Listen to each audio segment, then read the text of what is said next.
No se escucha, maestro.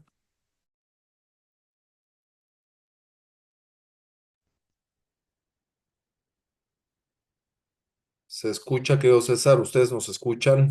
Sí, ya se escucha. Adelante, César, creo que yo soy el que no escucho, ¿verdad? Adelante, una vez más, por favor, César. Ya se escucha. ¿Me escucha? Perfecto, Ok. ahora sí ya entró mi audífono. Muchas gracias a todos los que se conectaron esta mañana a este webinar.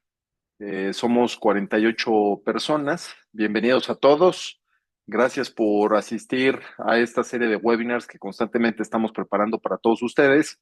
Quiero recordarles a todas las personas que están conectadas el día de hoy que estos webinars los vamos preparando precisamente por lo que vamos viendo todos los días, cómo se va comportando la fiscalización en distintas materias, esas que son del expertise de nuestra firma de abogados y en la medida en la que vamos viendo algún comportamiento extraordinario, ya sea de parte de la autoridad, ya sea de parte de la Fiscalía General de la República, del Servicio de Administración Tributaria, de la UIF en este caso, inmediatamente lo que hacemos es saber qué es lo que le está pasando a nuestros clientes.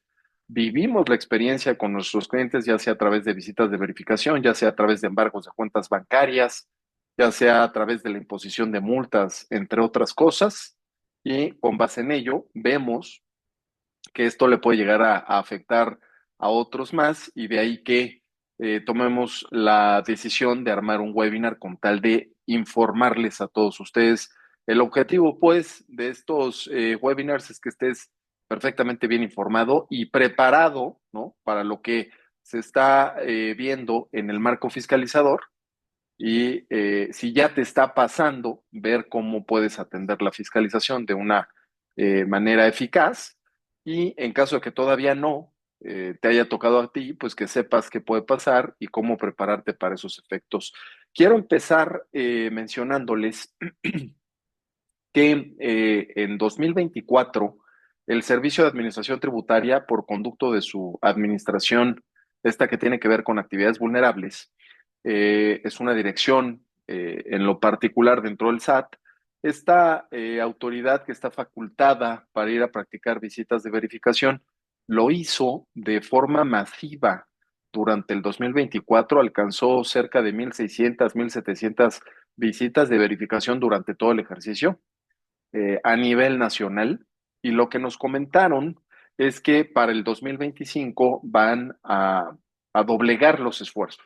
Es decir, en 2025 se deja ver un año sumamente fiscalizador, no solo en materia tributaria, no solo en comercio exterior y aduanas por el tema de contrabando, que hoy es un delito que amerita prisión preventiva oficiosa, de acuerdo a la reforma constitucional del mes de diciembre, sino también en tema de prevención de lavado de dinero. Repito, por eso estamos aquí, ¿no? Quiero decirles, ayer en la tarde estuvimos platicando con una empresa en Monterrey, a quien ya le notificaron una nueva visita de verificación, precisamente para los ejercicios 2021 de varias de sus empresas en materia de PLD. Y a esta misma empresa en 2024, en noviembre del 2024, les notificaron la visita de verificación para el ejercicio 2020. Repito, con esto les confirmo que durante todo el 2025 se va a estar revisando lo más seguro las operaciones que en materia de prevención de lavado de dinero se realizaron durante el 2021. Ojo con esto, en 2024 estuvieron revisando 2020. Muchos de ustedes me podrán decir, ahorita que están escuchando esto, me podrán decir, bueno, pero yo no practico ni realizo ningún tipo de actividad vulnerable de esas que están listadas en el artículo 17 de la ley antilavado. Entonces, ¿qué hago aquí? ¿No? Si me estás empezando a hablar, Antonio Barragán, de la ley antilavado y yo no hago ningún tipo de actividad vulnerable, pues pareciera que me estoy equivocando de webinar. La realidad es que no. Quienes realicen actividades vulnerables, cuidado por la fiscalización, repito, que vendrá para el 2025 relacionada con las actividades del 2021. Ojo con esto y aquel que tenga alguna duda, pregunta al respecto, con mucho gusto se las vamos aclarando, número uno. Y para quien no realice actividades vulnerables y se dedique a cualquier otra acto de comercio o prestación de servicio que no se encuentre hoy regulado en el artículo 17 de la ley antilavado, finalmente, por esa actividad comercial o de servicio, al generar este tipo de actos, al obtener ingresos, producto de estas actividades, pues no dejamos de ser contribuyentes y esto quiere decir que en materia fiscal, en materia tributaria, en materia contable, de alguna manera, nos alcanza, ¿no? En materia financiera, nos alcanza esta figura de la que vamos a platicar el día de hoy, que se refiere al beneficiario controlador. Eh, Permítanme aclarar todavía más el punto. La figura del beneficiario controlador es una figura que no es tan nueva en México. Digamos que ya se creó desde hace algunos ayeres en el marco de prevención de lavado de dinero y desde hace ya algunos años en el Código Fiscal de la Federación. Hoy vamos a hablar de la figura con base en el Código Fiscal de la Federación. Ojo, para aquel que, además de lo que veamos hoy, al amparo del Código Fiscal de la Federación, tuviera alguna duda, alguna pregunta respecto de esta figura en el marco de la prevención del lavado de dinero, por supuesto que también lo vamos a platicar porque son temas que de alguna u otra forma se relacionan. Lo que quiero decir con esto es que sola la figura del beneficiario controlador, independientemente del tema fiscal e independientemente del tema de prevención del lavado de dinero, lo que les quiero decir es que es una figura que a nivel mundial, a nivel internacional, hoy se está regulando. No solamente México es quien al final del día le interesa revisar la correcta identificación de los beneficiarios finales o los beneficiarios controladores, sino esto desde el 2024 está sucediendo en Estados Unidos y desde hace ya algunos años está sucediendo en Europa y poco a poco seguirá implementándose, ¿no? En los países faltantes de echar a andar esta figura. Oye, ¿y qué tiene que ver esta figura que sí vemos en el marco de la prevención del lavado de dinero y que ahora lo vemos también en el Código Fiscal de la Federación y que hoy está siendo regulada para efectos contables? ¿Qué es esta figura? Bueno, les quiero ir comentando. Dice Julieta, muy buenos días, querida Julieta, ¿cómo estás? Y que se relaciona con propietario real en materia PLD, correcto. Entonces, Julieta, PLD y Código Fiscal de la Federación es lo que prevalecerá, ¿no? Hoy, querida Julieta, me voy a inclinar al tema del Código Fiscal de la Federación por cuanto hace a la regulación de esta figura. Sin embargo, voy a estar muy atento si es que hubiese alguna pregunta en materia PLD, ¿no? Desde luego, querida Julieta, que esto también, esta figura del beneficiario controlador, también se deja ver de alguna manera en el Código Penal Federal. Es decir, esta figura tiene efectos penales, esta figura tiene efectos administrativos, estos que tienen que ver con la ley de prevención del lavado de dinero, y desde hace algunos pocos años tienen que ver con el plano contable, ese que regula el Código Fiscal de la Federación. ¿Y por qué se regula en el marco penal? ¿Por qué se regula en el marco de prevención del lavado de dinero? ¿Y por qué en el Código Fiscal de la Federación?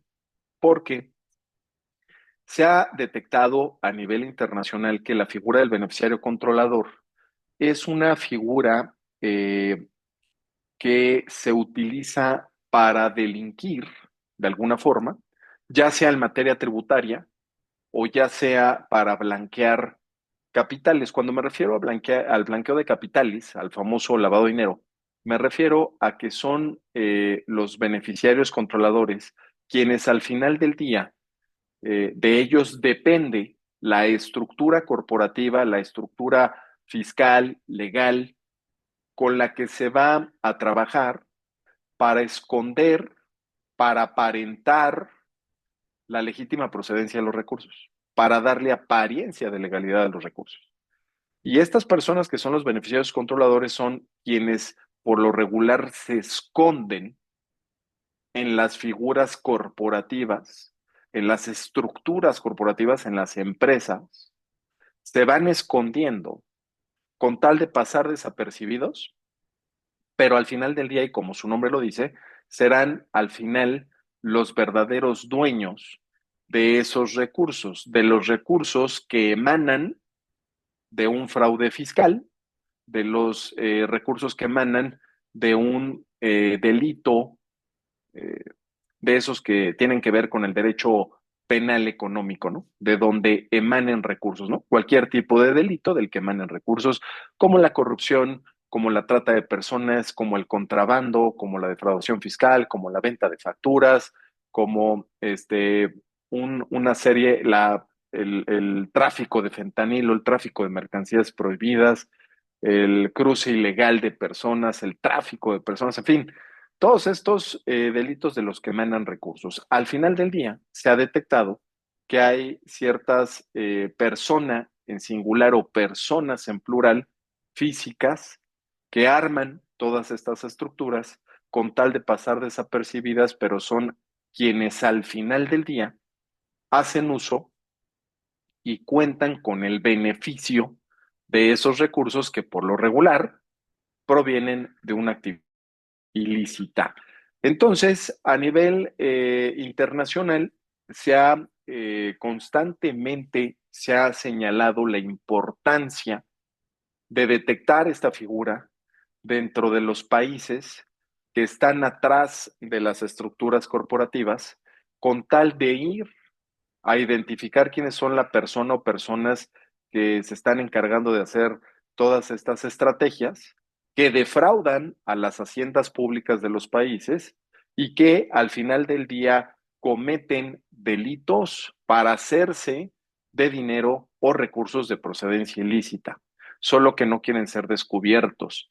Y como no quieren ser descubiertos, hacen uso de testaferros, los famosos prestanombres, o de alguna forma se van escondiendo dentro del gobierno corporativo, dentro de las estructuras corporativas, dentro de las cadenas de mando de las empresas, repito, con tal de que no se le ponga el foco directamente a estas personas y por eso se requiere que los países regulen y hagan un esfuerzo para saber quiénes dentro de sus empresas pudieran jugar el rol del beneficiario controlador. Y una vez detectando a estas personas, identificarlas por si un día las autoridades requieren de estos datos, requieren de esta información. ¿Y por qué? Aquí la pregunta es, ¿y por qué las autoridades estarían interesadas en identificar a los beneficiarios controladores de las estructuras corporativas que constantemente están vendiendo servicios o están vendiendo productos o se dedican a alguna actividad que pareciera legal, ¿no? Tiene tintes, tiene apariencia de legalidad, mas no sabemos finalmente la procedencia de los recursos y no sabemos quién es el verdadero beneficiario de esos recursos que pudiesen ser de procedencia ilícita. A las autoridades les interesa saber quiénes son esas personas, porque en caso de que esos recursos de los que se benefician, beneficiario controlador, beneficiario final, verdadero propietario de los recursos de procedencia ilícita, quieren verificar que esos recursos hayan pagado impuestos y quieren verificar que esos recursos tengan una legítima procedencia. Conclusión, lo que le interesa a la autoridad es confirmar que los recursos con los que opera una organización, llámese una sociedad civil, llámese una sociedad mercantil, llámese una asociación, que los recursos con los que opera, uno, son de procedencia lícita y dos, que por esos recursos con los que operan estas estructuras se hayan cubierto las obligaciones tributarias. Son esos dos principales objetivos. Y esto se los dejo clarito desde este momento para que ustedes echen a andar su mente y digan, a ver, el objetivo es que yo desde mi empresa Julieta, desde su empresa Estela, Bañuelos desde su empresa Esther, Manuel desde su empresa y todos los que nos acompañan esta mañana, ¿no? Ya somos 60 personas. Todos ustedes piensen en los recursos con los que opera su organización. De esos recursos con los que opera su organización, esos que entran a una cuenta bancaria y esos que salen de una cuenta bancaria entran cuando se trata de ingresos, salen cuando se trata de egresos, entran cuando se fondea para constituir el capital social de una corporación, por ejemplo, y sale cuando se tienen que hacer inversiones. Bueno, pues esas entradas, esas salidas, que comúnmente en el campo de la prevención del lavado de dinero se le llama estratificación, ¿no? Que es el movimiento constante de los recursos con los que operan las corporaciones. Esas entradas y salidas, lo que quiere constatar la autoridad es que esos recursos con los que hace uso una corporación otra vez sean de procedencia ilícita y hayan pagado impuestos. Y de ahí que le interese saber quién es el que se beneficia de esos recursos para saber si es producto verdaderamente de su esfuerzo legal con el que al aumentar su patrimonio se hayan pagado los impuestos y eso lo hará un recurso bien habido o por si hubiese alguna situación tendiente al lavado de dinero y a la defraudación fiscal, ¿no? Eso es prácticamente lo que le interesa a la OCDE, es lo que le interesa al GAFI, es lo que le interesa a OFA, que es lo que le interesa a FinCEN, es lo que le interesa a todas las organizaciones de las que escuchamos todos los días, que lo que quieren es ir persiguiendo los recursos, las operaciones, con tal de que no devengan o no provoquen fraudes fiscales, fraudes financieros y delitos financieros en lo general.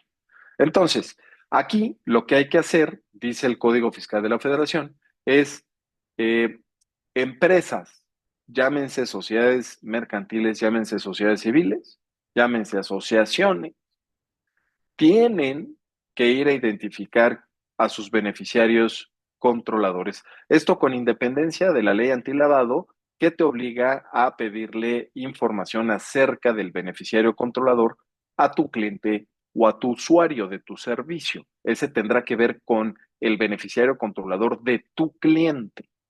En este caso, para efectos del Código Fiscal de la Federación, que es en el que me voy a concentrar esta mañana, se refiere a una obligación que tienen las propias empresas, independientemente de PLD, de poder identificar a sus propios beneficiarios controladores. Es una asignatura pendiente de fiscalización por parte del SAT en México y de fiscalización definitivamente e investigación por parte de la Fiscalía General de la República. Es algo, ¿no? Que si bien ya está regulado, no se ha escuchado que las autoridades estén multando o sancionando a la empresa que no cumpla con la obligación de identificar adecuadamente al o los beneficiarios controladores de sus propias organizaciones.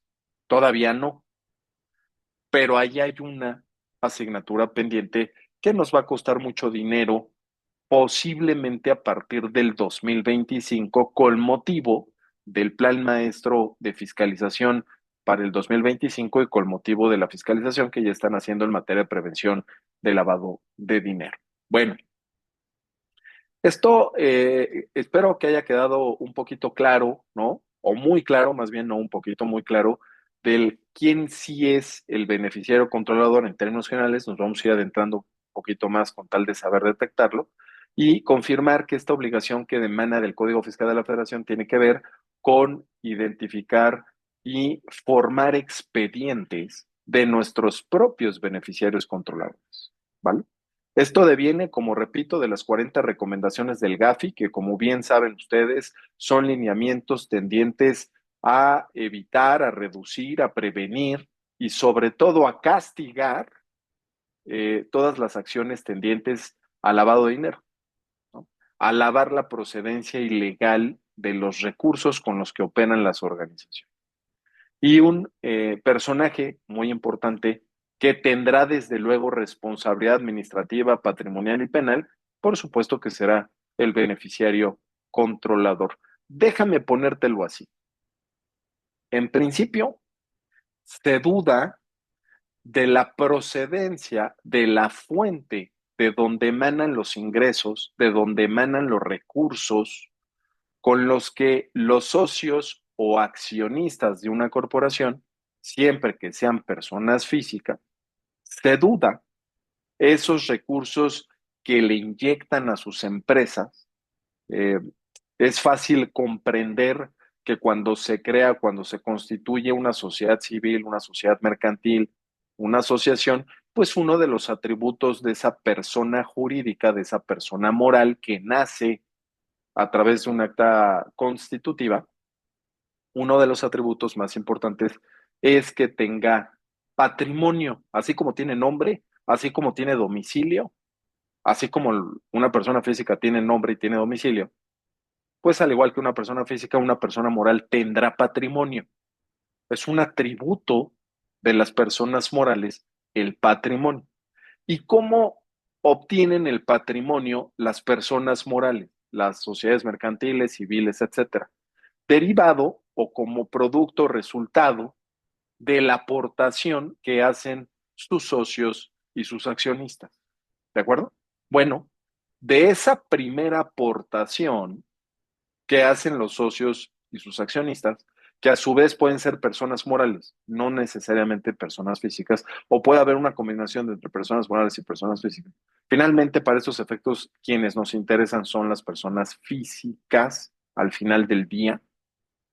De lo que duda la autoridad es de la procedencia lícita de los recursos que se utilizaron para formar, mediante aportaciones al capital, el patrimonio de una organización. De eso duda la autoridad. ¿De dónde sacó el accionista mayoritario, minoritario? ¿De dónde sacó el socio? ¿De dónde sacó el asociado el dinero que aportó al capital social de esta nueva empresa? Porque no sabemos si ese dinero es producto de un delito o, en caso de que haya sido producto de una actividad legal, no sabemos si ya pagó impuestos antes de que se invierta para formar el capital social de una corporación.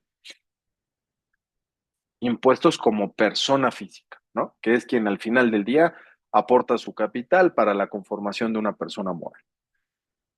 Es por eso que lo que pretende la figura del beneficiario controlador es llegar a esas personas en principio y verificar entonces de dónde sacaron el recurso que después aportaron para la constitución de sociedades, de personas morales, y verificar que hayan pagado impuestos y con posterioridad, con lo que les sobró, hacer uso libre, ¿no? Disponer con libertad de esos recursos, entre los cuales eligieron, ¿no? Después de pagar impuestos y después de haber obtenido esos recursos de manera legal, eligieron constituir una sociedad y aportar ese dinero al capital con tal de que la empresa realice su objeto social, ¿no? Y tener mayores ingresos, ¿no? Y lo que se le antoje al socio accionista y las razones por las que haya hecho esta inversión, ¿no? Y a cambio de eso se le dan partes sociales, a cambio de eso se les dan acciones, ¿no? Participaciones en las utilidades que genere esa nueva sociedad. Bueno, pues eso está sencillo. El punto aquí es de dónde provienen los recursos y una vez sabiendo que son legales, saber si pagaron impuestos. Por eso el beneficiario controlador está en la lupa. Por eso el beneficiario controlador está en la lupa. Porque durante muchos años, al constituir empresas y al fondearles de capital social a las empresas, era una forma, o es todavía una forma, de lavar dinero. Porque ¿quién va a dudar del capital con el que operan las empresas? Que finalmente con ese capital pudieran estar realizando una actividad lícita. Nadie dice que no. Es decir, lo que compran y lo que venden pudiera ser a todas luces una actividad legal, incluso pagando impuestos. Aquí la incógnita es el primer peso que se le inyectó a esa empresa para realizar la actividad legal a la que se dedica, es el que está dudando la autoridad por cuanto hace a su procedencia y por cuanto hace a su compliance fiscal. no necesariamente de la riqueza y el patrimonio que genere la empresa al realizar la actividad para lo cual fue constituida. Esa, repito, puede ser 100% legal y puede estar al corriente en el cumplimiento de sus obligaciones fiscales. Procedencia, fuente y compliance fiscal. Posiblemente de la empresa no se dude. De lo que se duda es de los recursos que por primera vez se le inyectaron y que se pueden seguir haciendo incrementos al capital con posterioridad por parte de esos socios o accionistas, que son quienes traen recursos por los que se pudo constituir una sociedad. De esos son de los que están dudando. Ahora bien, si además de la procedencia ilícita de los recursos con los que se constituyen las empresas o con los que se les aumenta el capital, además la empresa se dedica a vender facturas o además la empresa se dedica a cometer delitos, bueno, sabemos todos los que estamos aquí que desde el 2016 no solo tendrán responsabilidad penal los socios, los accionistas en caso de que el dinero aportado a las sociedades provenga de una fuente ilegal o de producto de la defraudación fiscal, sino que también habrá una responsabilidad penal a cargo de las personas morales. Ustedes saben que nuestro derecho penal desde el 2016 reconoce que no solo las personas físicas podrán ser castigadas penalmente, sino también las personas morales. Bueno, aquí nadie se salva, pero otra vez, la parte importante es saber quién es el beneficiario controlador con tal de distinguir la fuente y el compliance fiscal. Quiero que eso quede claro para todos ustedes, ¿no? Ese es el espíritu, ¿no?, de la situación. Y si por algún motivo identificando al beneficiario controlador, se hace una investigación respecto de su patrimonio en registros públicos de la propiedad y del comercio, de sus cuentas bancarias, de sus negocios, se hace una investigación formal y se cuenta con elementos de que los recursos que está moviendo en sus empresas son de procedencia ilícita, bueno, o producto de la defraudación fiscal, pues tendrá una sanción el beneficiario o los beneficiarios controladores, con independencia de las responsabilidades que puedan llegar a tener otras personas como los testaferros. Los testaferros también pueden llegar a tener una responsabilidad, ¿no? Eh, Pueden llegar a tener responsabilidad algunas otras personas que pudieron haber actuado en la comisión de estos delitos de manera intelectual, de manera material, ¿no? Es decir, a sabiendas de la procedencia ilícita de los recursos, ¿no? Y por lo tanto, ante la ausencia de compliance, de controles corporativos, pudiera también ser responsable la persona moral o las empresas que se hayan utilizado para estos efectos, ¿no? Entonces, puede haber varios responsables, no solamente en materia penal, sino incluso administrativa. Eh, Aquí lo importante es, repito, que las empresas entiendan que desde hace ya 3 años aproximadamente tienen la obligación de identificar al beneficiario controlador. Los voy leyendo, ¿eh? Necesito saber que todo esto vaya quedando claro. Dice, desde 2017 se creó la figura del beneficiario final o beneficiario controlador. En 2022 se estableció. Yo te diría, querido Carlos, que desde el 2013, amigo, si te estás refiriendo a la ley antilavado, yo te diría que desde antes. E incluso el régimen de prevención de lavado de dinero, querido Carlos, en materia financiera, en bancos, en instituciones de crédito, todavía mucho más atrás, todavía mucho más atrás. Pero lo que dices respecto al Código Fiscal de la Federación, pues son estos 3 años, completamente de acuerdo, que tiene que ver con esta nueva obligación de la que sí estamos hablando, en la que nos estamos concentrando.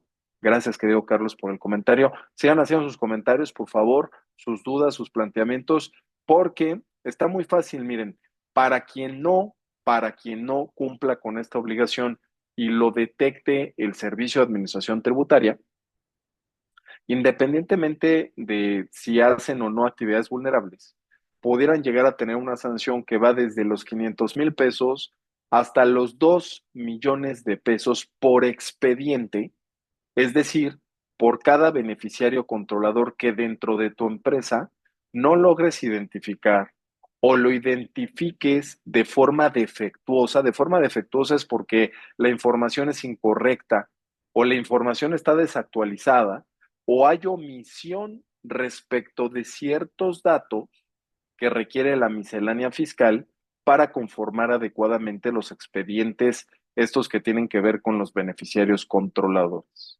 Entonces, tengamos cuidado porque no solo basta con tener y conformar los expedientes y conservarlos por si un día hay un requerimiento de información, sino que habrá que tenerlos completos, veraces y actualizados. De otra forma, si incumplo a la veracidad, si incumplo a la exactitud de la información, si incumplo a la actualización respecto de la misma, o de plano, si soy omiso en la conformación de los expedientes, vendrán las sanciones. Las sanciones se le imponen a las personas morales, a las empresas, que son en quienes recae la obligación, esa a la que se refiere Carlos, que tiene que ver con identificar a sus beneficiarios controladores y una vez identificados, proceder a la conformación de los expedientes, estos que tienen que ser veraces, exactos y actualizados. Ojo con esto. Hay muchos beneficiarios controladores, incluso extranjeros, personas físicas extranjeras, que tienen el control directo o indirecto de personas jurídicas en México, que cumplen con el rol del beneficiario controlador y que se niegan a proporcionar la información completa o que de plano se niegan a proporcionar su información aun y cuando se les explique. Lo hemos vivido con muchos de nuestros clientes desde hace más de 3 años. Cuando hacemos el requerimiento formal y lo acompañamos de una explicación legal del por qué estamos solicitando esta información, eh, lo que nos han dicho en el extranjero es que no quieren dar la información y dicen, no tengo por qué darla porque yo vivo, ¿no?, en Gibraltar, o yo vivo en Alemania, o yo vivo en Luxemburgo, ¿no? Y pues a mí la legislación mexicana me da igual como persona física. A lo mejor le recaerá esa regulación a mi empresa de la que tengo un control directo o indirecto en México, pero a mí no me alcanza, dice el beneficiario controlador. Luego entonces no me estés molestando, no voy a dar los datos ni de mi cónyuge, ni los míos, ni te voy a decir dónde vivo, México, para que no me estés molestando. Sí, eso es algo que puede pasar, ¿no? Eso es algo que puede pasar. Sin embargo, que quede claro, ojo con esto, ¿eh? Fíjense lo que les voy a decir. Que quede claro que las empresas son las que van a tener que pagar las multas.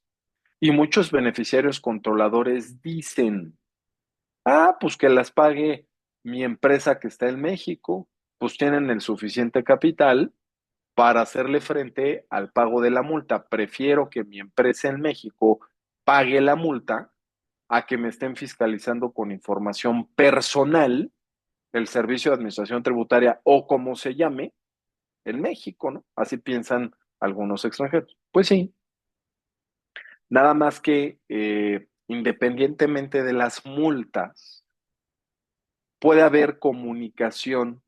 De eso se han encargado las 40 recomendaciones del GAFI, de crear un estándar internacional, vamos a llamarle así, un estándar internacional al que al adherirse los países se comprometen también a tener comunicación con tal de transmitirse información, esa que tenga que ver con algún delito fiscal, con algún delito patrimonial, por el que se pudiese intentar lavar la procedencia de dichos recursos fraudulentos.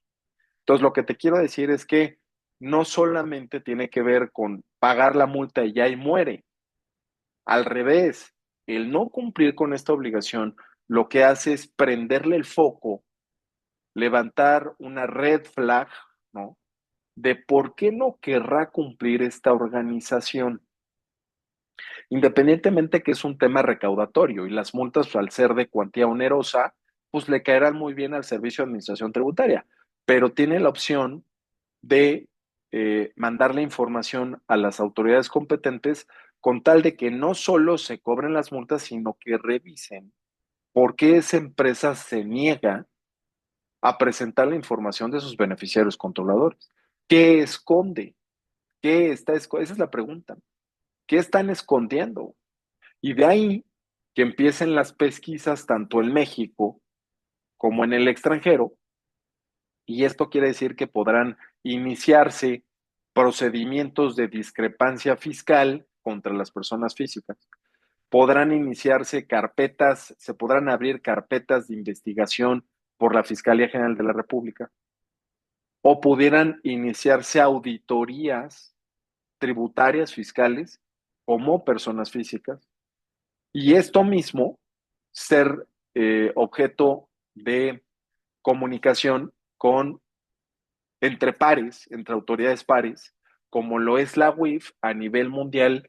Cada país tiene su propia unidad de inteligencia financiera y entre estas tienen un acuerdo de comunicación y diseminación, anota esta palabra, diseminación de datos. Esos datos que son resultado de un proceso de análisis de inteligencia financiera, con tal de decirle a la UIF en otro país donde pudiese estar el beneficiario controlador, oye, cuidado con esto, porque este beneficiario tiene empresas en México, ya detectamos por control directo o indirecto, ya llegamos a él, y la empresa está siendo sancionada penalmente en México por hacer uso de recursos de procedencia ilícita. Y esto nació desde que no me quisieron dar la información, porque me generaron la duda del por qué están escondiendo los datos. Mm, Y como cada vez está más abierta, cada vez está más abierto el mundo a la comunicación, antes estaba abierto el mundo solamente a las transacciones financieras, antes estaba abierto el mundo solamente al comercio internacional de bienes y servicios, pero hoy está súper abierto a la comunicación, esa que tiene que ver con la reputación, ¿no? El tema reputacional, hoy con las redes sociales, hoy con la inteligencia artificial, hoy con tanto avance tecnológico, la comunicación no solamente es mucho más fluida, sino es mucho más eficaz, constante y muy rápida, ¿no? Entonces, quienes no entiendan esto a nivel internacional o quienes no entiendan esto a nivel nacional, porque también hay muchos en México que estando en México no quieren proporcionar la información y hacen uso de prestanombres, de testaferros, de estructuras, de fideicomisos, de sociedades civiles, meten a la abuelita, al tío, al padrino, al chofer, a la señora que les apoya en la casa, en fin, pues cuidado, porque esto es un buscapiés, ¿no? Al final del día esto es un buscapiés. Entonces, es importante que empieces a revisar esta situación. Y si por alguna razón tú que eres el contador de la empresa, porque muchos me preguntan, ¿y en quién recae esta obligación para que cumpla la empresa, la persona moral, con conservar los expedientes? ¿Quién se tiene que encargar de esto? En principio yo les diría que para efectos del Código Fiscal de la Federación, el contador, en principio. Entonces, en principio es el contador. ¿Por qué? Porque el Código Fiscal de la Federación ha definido a esta obligación de identificar a los beneficiarios controladores como parte de la contabilidad de las empresas. Entonces, ojo que esto recae definitivamente en el área contable de sus organizaciones. Entonces, el contador es quien debe de estar perfectamente bien informado de esta situación y del cómo se cumple la obligación.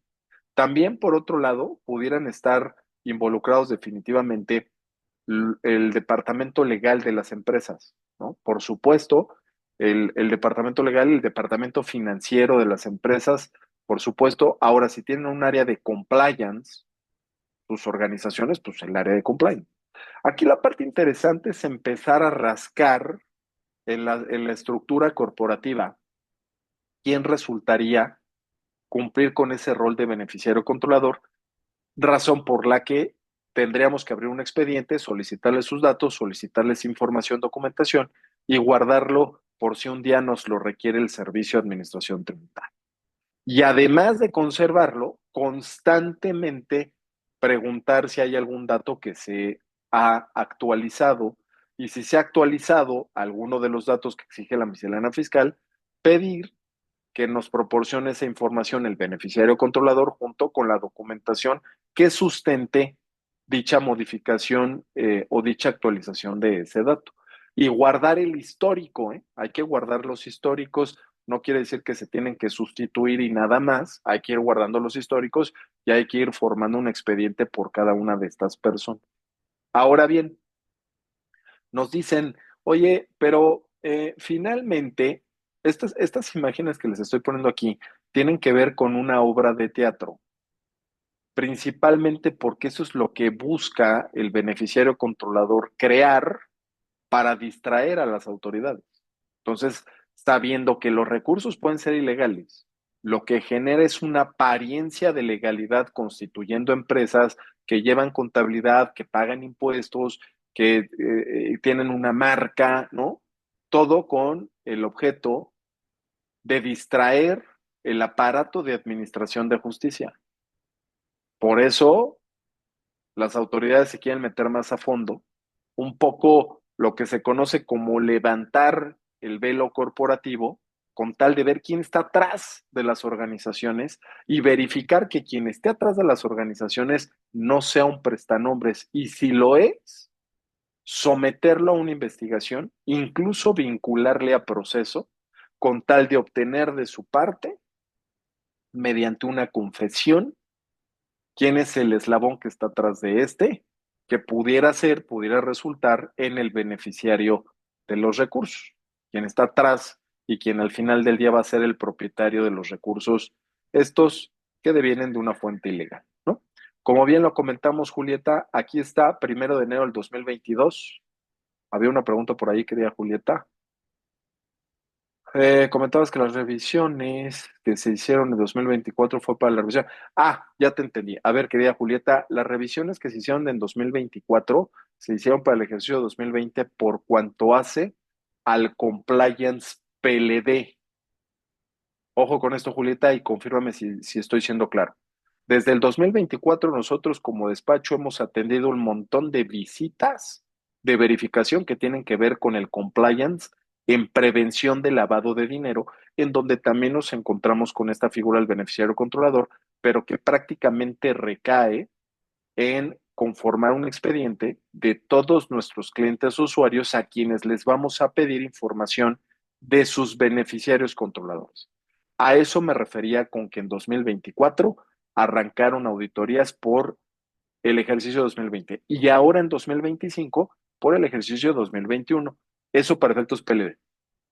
Pero también comenté que independientemente de esa situación en donde guarda relación esta figura, también en el Código Fiscal de la Federación, que es en el que nos estamos concentrando, a partir del 1 de enero del 2022, es cuando se genera la obligación para las personas morales de identificar en los términos que hemos comentado hasta el momento a sus beneficiarios controladores con independencia de las obligaciones que para los mismos efectos genere la ley antilavado. La ley antilavado es una ley administrativa, el Código Fiscal de la Federación es, un, es una ley tributaria, ¿no? En ambas encontramos esta figura, así como en el Código Penal Federal, como ya lo comentamos, ¿no? En el Código Penal Federal, de principio la encontramos en el 400 bis, cuando dice, cuando una persona por sí misma o por conducto de un tercero, por interpósita persona, la interpósita persona es un testaferro, comete la siguiente conducta, ¿no? Traspase, enajene, comercie, posea, revierta, exporte, importe con recursos de procedencia ilícita a sabiendas de la ilicitud de la fuente, ¿no? Ahí es en donde lo encontramos, al beneficiario controlador. No dice beneficiario controlador como tal, pero sí es esa persona que de forma directa comete la conducta o por conducto de una interpósita persona que incluso puede ser una persona moral. Ojo con esto, ¿no? Espero haber sido claro, así queda Julieta. Exacto, la información de la cónyuge lo ven como excesiva, por supuesto, y hay muchos otros datos, Carlos, que pueden ser datos sensibles, esos que tienen que ver hoy con una ley de protección de datos personales.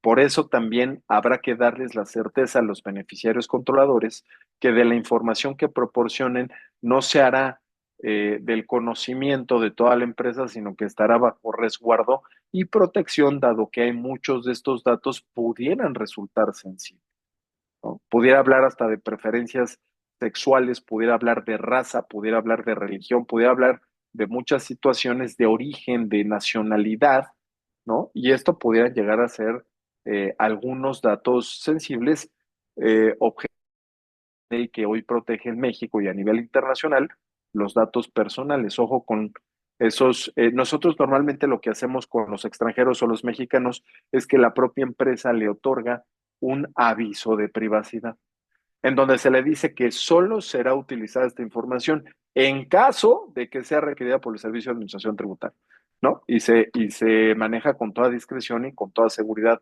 dentro de las empresas. Y en México se estableció que las empresas conservan en expedientes esos datos, correcto, y otros países se crearon padrones.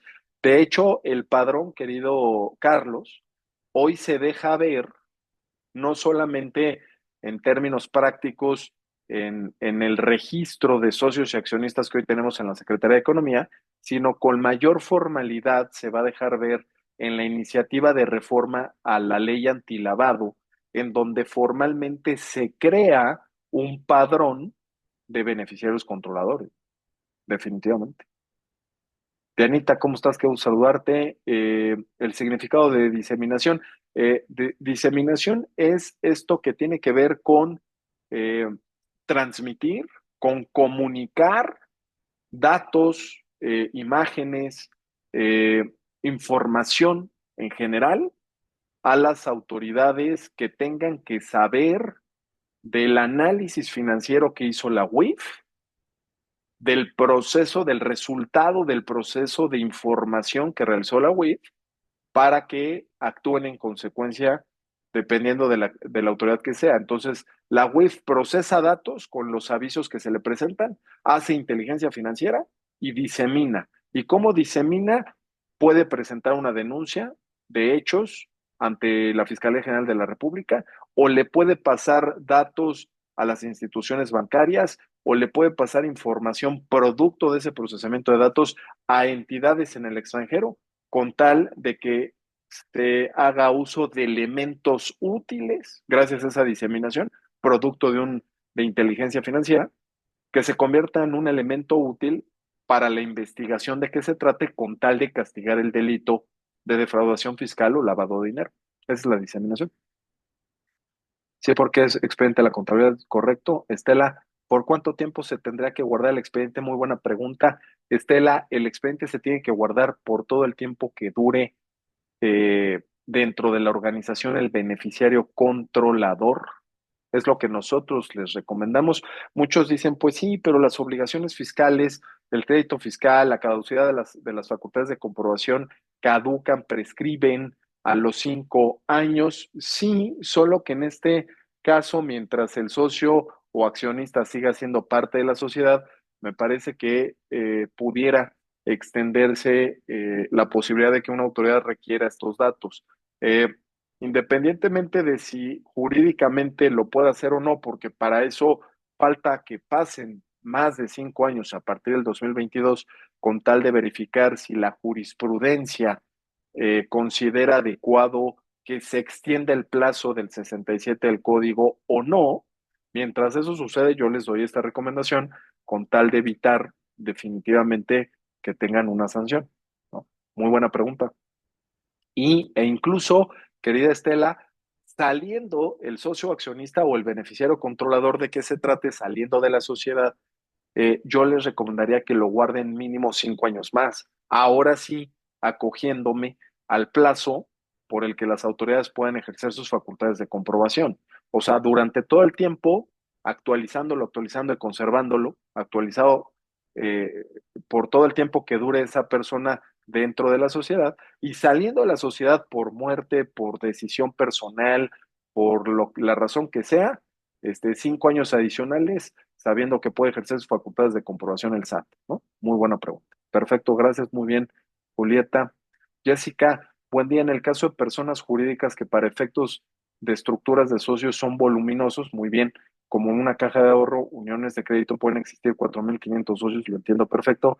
La inquietud, el compliance, ya que materialmente se complica y hasta lo hace imposible. Sí, totalmente de acuerdo. Y recuerden que también, esto pasa también mucho, querida Jessica, con incluso las empresas que pueden llegar a ser eh, asociadas de otras que cotizan en bolsa, ¿no? Que al colocar las acciones entre el gran público inversionista, pues también se pueden hacer una cantidad importante de socios o accionistas de esa corporación. Por supuesto, aunque para efectos bursátiles sí tenemos una excepción por ahí en el Código Fiscal de la Federación, lo otro, que no caiga en esta excepción, ojo con esto, si no cayera en esta excepción, también ante la imposibilidad, si es que existiera imposibilidad de obtener todos estos documentos, recuerden que la miscelánea fiscal señala al órgano de administración o al administrador único, a todos los integrantes del órgano de administración o al administrador único, como aquellas personas por las cuales se tendrán que solicitar sus datos para estos efectos, para conformar los expedientes. Eh, por eso, por ahí la miscelánea fiscal te dice, ¿no? Si ya agotaste los procedimientos para identificar y solicitar la información a los beneficiarios controladores, bueno, pues procede con el órgano de administración, ya sea mediante un consejo, ya sea mediante un administrador único, pero ojo, tiene que guardarse la materialidad de que se intentó agotar el proceso de identificación con las personas que sí cumplan directamente con este rol. Ojo con eso. Además de integrar el expediente, debe uno avisar a la autoridad quién es o solo al requerimiento. Solo al requerimiento, Pablo. Por el momento, solo al requerimiento.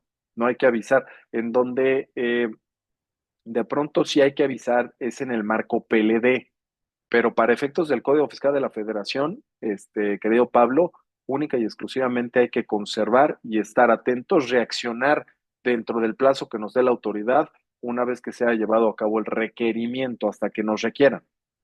Estimado Juan Antonio, además de integrar el expediente de uno, esto ya. 51% del capital porque son lo que pueden tomar las decisiones dentro de la empresa. Fíjate, Carlos, que aquí viene una parte bien interesante. Definitivamente, en principio, podemos hablar, miren, estos, los que les pongo ya para ir cerrando esta sesión, los datos que les pongo aquí son los que se pueden solicitar, fíjate, estado civil, sexo, alias, CUR, país de origen, nacionalidad, en fin, ¿no? Hay un montón de, todo esto también de la concubina o del concubino, el régimen patrimonial, el domicilio para efectos fiscales en otro país. Aquí nosotros hemos elaborado algunas cédulas que han sido de mucha utilidad para nuestros clientes, que es con las que levantamos la información y con las que conformamos los expedientes con la documentación que soporte el requerimiento de estos datos. Ahí están las reglas, es la 28122 de la resolución miscelánea fiscal para el 2025, la que pide todos estos datos. Desde la regla 28121, ¿no? Nos habla de que además de la identificación como tal y los expedientes, fíjate esta obligación, ¿eh? Además de eso, deberás implementar, aquí te lo subrayo, deberás implementar procedimientos de control internos debidamente documentados. Un poco el sistema de gestión al que se refiere Jessica, que es el compliance, pero en procesos, en manuales, en criterios, con tal de no solamente tener los expedientes con las cédulas y la documentación actualizada, como ya se los mencioné, sino también decirle al SAT cuál es el proceso y la política interna que se sigue por el departamento correspondiente para no solo identificar, sino solicitar y actualizar los expedientes, esos que pueden ser objeto de un requerimiento por parte del SAT, ¿no? Ojo con esto, que también tiene que ver con eh, procedimientos de control, no solamente obtener los datos. Ahorita regreso, quiero terminar con lo que dijo Carlos. Fíjense, las multas, ¿no? Por no tener o conservar la información de 1.600.000 a 2.200.000, por no actualizarla desde 899, 900 mil pesos a 1.124.000 y por presentar información de forma incompleta, inexacta o con errores de 562.000 a 899.000 pesos por expediente, por expediente. No es una multa global, es por expediente. Entonces, si la autoridad te pide información corporativa y detecta que puede haber más de un solo beneficiario controlador y caes en alguno de estos supuestos, te va a multar 2 veces, 3 veces, 4 veces, 5 veces, las veces que sea. Fíjate lo que dijo Jessica, ¿no? En caso de que no tengamos la información. Además, rápidamente, esto puede provocar que la opinión de cumplimiento de obligaciones fiscales cambie de positiva a negativa. Te puede cambiar el incumplimiento de esta obligación, aparte de que te trae multas, te cambia la opinión. Y si te cambia la opinión, pues todo lo que esto genera, ¿no? Como ya lo sabemos, incluso en comercio exterior puede haber un problema en la certificación IVA-IEPS, en la agencia aduanal se puede perder la autorización y todo lo que para efectos fiscales puede suceder. Aquí un poco les pongo las consecuencias. Puede generar también una auditoría de impuestos o fiscal para personas físicas, abrir un procedimiento de discrepancia fiscal contra personas físicas, o incluir en algunos casos en la lista de personas bloqueadas por parte de la UIF a personas físicas y morales con el objeto de inmovilizar cuentas bancarias. Está haciendo una costumbre el bloqueo y la inmovilización de cuentas bancarias. Ojo con esto. Ojo con esto, que cada vez se ve más y la persona física contamina a sus personas morales. Eso también está pasando en en la práctica, ¿no? Como tal. Estas son las administraciones generales que que son competentes, pues, para que puedan revisar esta información. También comentarles que el 32B Quater establece, ¿no? Que se entenderá lo que decía Carlos como beneficiario controlador a las personas físicas, persona física en singular o grupo de personas físicas que, y ahí te habla de un montón de supuestos, entre estos está lo que dice Carlos, quien tenga control sobre las decisiones financieras de la empresa o corporativas de la empresa, y en muchas ocasiones esto se infiere como aquel que tiene mayoría en el capital social. Por eso Carlos se refiere al 51%. Pero quiero decirles que pueden llegar a ser varios que juntos pueden hacer el 51%, Carlos, y por lo mismo a estos les puede aplicar la figura, o puede haber, ojo con esto, Carlos, puede haber casos en los que los socios accionistas son testaferros y puede ser que en el órgano de administración haya una persona disfrazada de presidente del consejo que no teniendo partes sociales, que no teniendo acciones, dentro del consejo de administración sí tenga injerencia total sobre la disposición de los bienes, la tesorería de la sociedad.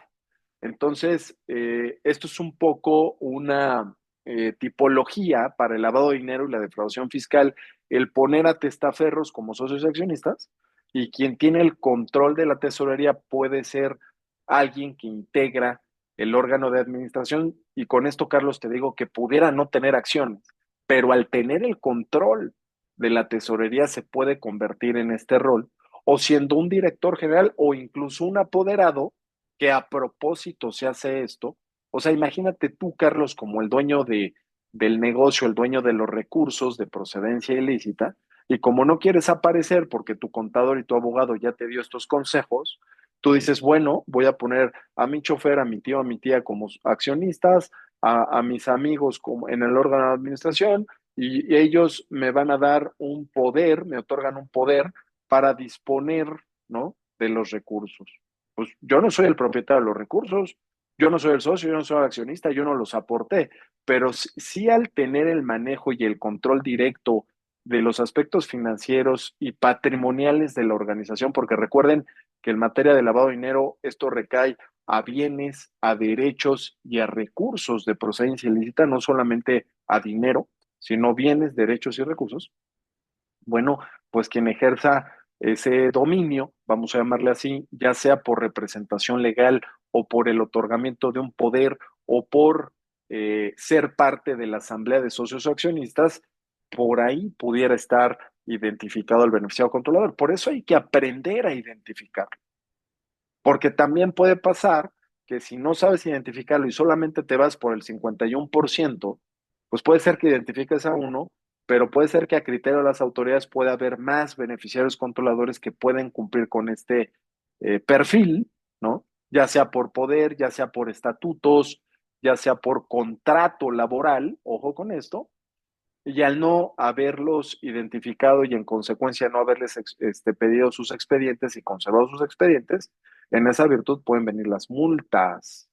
Cuidado con esto, que no solamente es al del 51% que me pase sus datos, y si no me los da al órgano de administración o al administrador único. Habrá que hacer un análisis, mi Carlos, qué bueno que lo comentaste, con tal de verificar quién, además de quien tenga mayoría en la asamblea, quién más pudiera cumplir con este rol, ese que tiene que ver con un control directo o indirecto en las decisiones financieras y corporativas de la organización. Hay veces que hasta vienen mancomunadas esas decisiones. En virtud de los extranjeros, en ocasiones, dice Estela, no gustan compartir lo que comentábamos, querida Estela, no gustan compartir la información, por lo tanto se tiene un acceso limitado, un expediente básico, correcto. Totalmente es muy importante el organigrama con tal de que las autoridades entiendan cuál es la estructura accionaria, la participación directa o indirecta a la que se refiere el propio código, completamente de acuerdo contigo, y cuando no dan esa información, vámonos al órgano de administración como lo marca definitivamente la miscelánea fiscal. Y no dejes, Estela, de dejar evidencia, materialidad de que el oficial de cumplimiento, que derivado de los procedimientos internos que ya platicamos, es quien exige, el contador o el abogado le exige, le requiere pues la información formalmente al socio accionista que pudiese ser extranjero, y ante la negativa o la omisión de presentarla, bueno, pues que se cuente con evidencia de que sí se solicitó. Y si estamos yéndonos por la opción que nos da la miscelánea fiscal, es precisamente porque agotamos previamente mediante requerimiento formal a quien sí cumpliría con ese perfil. Dice Gabriela, teniendo claro, con empresas debemos tener los expedientes de ajá, completos, actualizados muy bien. ¿Cuál es su opinión sobre los clientes o proveedores, tales como arrendamiento de servicios que consigan la forma de contrato? Esto es un poquito, no me dejes mentir, Gabriela, cuando me hablas de clientes o proveedores, sobre todo clientes, nos meteríamos un poquito más al tema de prevención de lavado de dinero en su caso, pero independientemente de si sí o si no, esos clientes y esos proveedores, a su vez, por esta disposición que está en el Código Fiscal de la Federación, ellos tienen la obligación de identificar y conservar los expedientes de sus propios beneficiarios controladores. Y si nos referimos a PLD, pues hay que cumplir con requerir información del beneficiario controlador, del usuario, del cliente, y en esa virtud nos tienen que poner si sí lo conocen, si sí lo identifican o no, y si sí, toda la información que como persona física identifique a la persona. Ojo con esto, obviamente. Políticas, lineamientos, incluso seguridad, integridad de la información, completamente de acuerdo contigo, le hizo 27.001, 27.002, Carlos, correcto. Poderes generales, muy bien, muy bien. Incluso los poderes, cuando vean la ley lavado, cierto tipo de poderes, precisamente que se otorgan para tener control absoluto, son objeto de aviso a cargo de los notarios públicos. precisamente porque se deja ver una tipología que no directamente en la asamblea de socios accionistas se pretende hacer por un apoderado. Ujú. Dice, correcto, en cierto sentido estábamos obligados a exhibirlos.